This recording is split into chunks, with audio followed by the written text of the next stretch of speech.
Let's hear what you made of Ruben Amorim's first game in charge. Did you see anything to get excited about? Are you worried things might not get better for quite some time, which I think is what everybody thinks, really. It's an awfully big ask for him to come in and change things straight away. 03717 223344, that's the number. Give us a call. Let's find out what the chief sports writer at The Sun made of it all. It's a very good morning to Davie Kidd. Morning, Dave. Morning, Dave. Morning, Jeff. Morning, Ali. Dave, look, Roy Keane summed it up afterwards. He said it was predictable, same old stuff, a lack of quality. Is that harsh or accurate? No, it's accurate, really. You can change the shape of the team, but you can't change the overall quality until you've had a couple of transfer windows. Not that United have done particularly well in the transfer windows of late either. It just felt a bit too good to be true from a United point of view after 80-odd seconds when they took the lead. I think anyone who expected Ipswich just to roll over has not watched much of Ipswich. They're a good side, very well coached. They've got an excellent centre forward in Delap, who's better than anything Manchester United have got on their books. I think Amorim, Amorim's not stupid. He knows that the depth of quality in the Premier League is a lot higher than it is in the Portuguese league, where there's only 3 or 4 strong sides. But he'll have learnt it, even more so yesterday, having experienced that. So that's a promoted team who are a really good side, and they're going to give you, you're never going to roll over, and they're going to give United a good test. That's the quality of this league. But the referee was really good yesterday. He let a lot go, and it became a really good game of football because it wasn't being punctuated by free kicks every 30 seconds. But a good shout out to Anthony Taylor there. Yeah, I don't disagree with it. I thought it was a good game to watch. I enjoyed it, Dave. And I think you're spot on your assessment. We could talk about systems and formations to the cows come home, but it's players effectively that win games. And Jeff and I were speaking earlier on, and I just don't think that the ability within that squad is anywhere near good enough to compete, certainly for the title or even Champions League football. It will take him, I would say, at least a couple of windows, mate. But I want to ask you specifically, again, about a disappointing performance for Marcus Rashford. Great start, obviously, but I just thought it was so disappointing. And you think to yourself, when a new manager's come in, you're going to be out there to show them exactly what you've got, and it didn't seem to be the case, mate. No, it didn't, and I'm not convinced Rashford. Never has been convinced Rashford's a number 9 either. And I thought when after the game, when Amorim's talking about players trying hard but struggling to learn his way thinking too much about being in which positions they're in. I thought Rashford was being targeted by those comments. I thought he's one of those players who seemed to perhaps struggle slightly too much, was thinking about things too much. One of those players that he relies a lot on pace. He's got a real directness about his game when he's at his best, and I think when he's perhaps not thinking about things too much, that's perhaps when he is at his best. Yeah, Rashford for me, I'm not sure if he's going to be a long-term Manchester United starter, to be honest. I think there are a few areas where he may improve things in the shorter term. Central midfield, as soon as that team sheet came out and Eriksen and Casemiro were there, anyone with the United persuasion was groaning.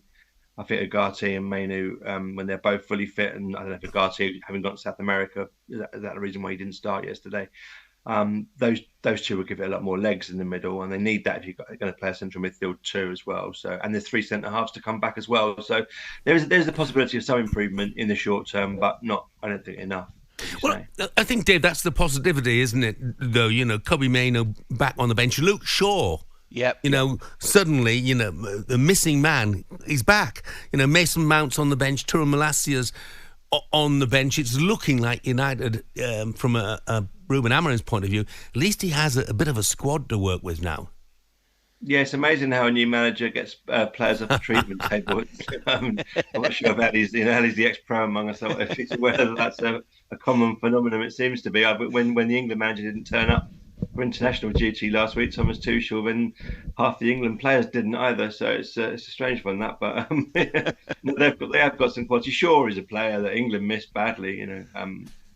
We haven't really had a senior fit left back for quite a while at national level, and United missing 2. I think he might end up perhaps in that back 3 rather than as a left wing back now, but he could certainly play either role.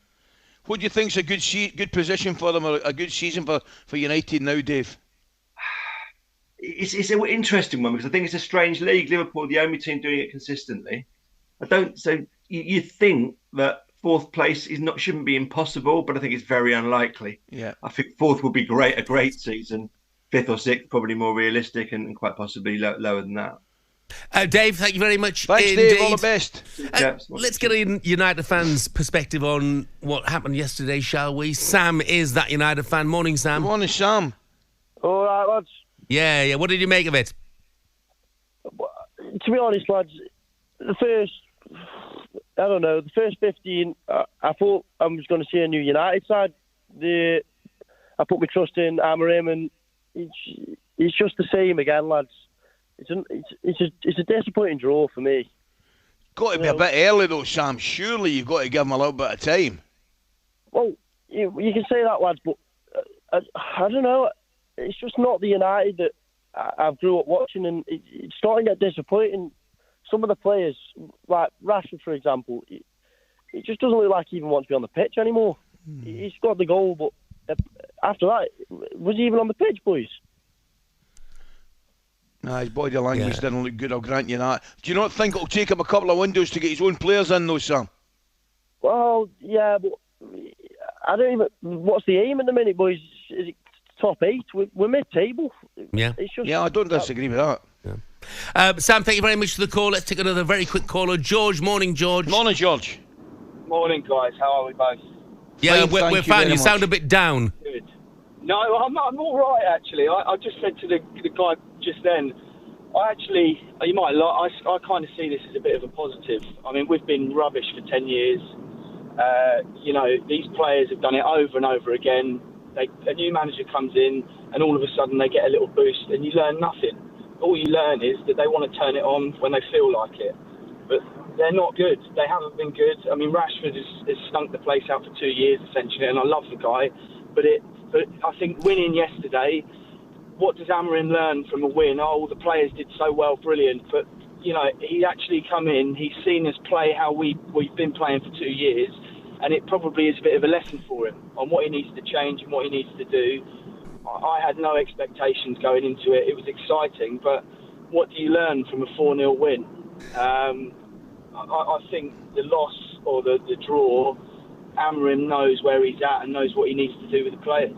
George, thank you very much indeed. Have a great day. Thanks, George. I just want to finish this part with a real upbeat text. Somebody who's absolutely loving life at the moment. Here's Kev the Gooner in Taunton, who says, morning, guys. Happy Monday. Liverpool, bad day at the office. Definitely a few chinks in the armour to give hope to the chasing pack. City playing like Spurs. Spurs playing like City. Arsenal back on track with the maestro Odegaard back and cooking. City bemoaning Rodri is a big miss. So is Odegaard for Arsenal, like Ozil on steroids. Game on. Come on, you Gooners. Brilliant. Kev, you are going to have a great day, I can tell. Smashing, Kev. talkSPORT Breakfast, waking you up Monday to Friday morning from 6 a.m. on AM, on DAB, via the talkSPORT app and on your smart speaker. talkSPORT.